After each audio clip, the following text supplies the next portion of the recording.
வணக்கம். இன்றைக்கி நம்ம பார்க்க போகிற கோயில் திருவொற்றியூரில் இருக்கிற தட்சிணாமூர்த்தி கோயில் பற்றி தான். இந்த கோயில் 1000 வருஷம் பழமையானது. இப்போ தான் ரீசெண்டாக இந்த கோயிலுக்கு கும்பாபிஷேகம் பண்ணாங்க. இந்த கோயில் எங்கே இருக்குது அப்படின்னா, திருவொற்றியூர் வடிவுடையம்மன் கோயில் பக்கத்துலேயே இந்த கோயில் இருக்குது. பொதுவாகவே எல்லா கோயில்லையும் தட்சிணாமூர்த்தி தெற்கு நோக்கி தான் காட்சி தருவாங்க. ஆனால் இந்த கோயிலில் மட்டும்தான் வடக்கு நோக்கி இருக்கிறாரு. இது ரொம்ப அபூர்வம், வேறு எந்த கோயில்லையும் கிடையாது. மற்ற இடங்கள்லாம் தட்சிணாமூர்த்தி சுற்றி 4 முனிவர்கள் மட்டும்தான் இருப்பாங்க. ஆனால் இந்த கோயிலில் மட்டும்தான் 18 முனிவர்கள் தட்சிணாமூர்த்தி சுற்றி நின்று ஞானம் பெறுறாங்க. இது இந்த கோயிலுக்கான ஒரு தனி பெருமை.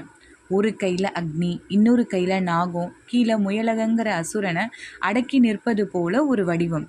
இது என்ன அப்படின்னா, எல்லா இருளையும் அறிவின்மையும் கலைக்கிற ஞான வடிவமாக இங்கே தட்சிணாமூர்த்தி நம்மளுக்கு காட்சி தராரு. நன்றி, வணக்கம்.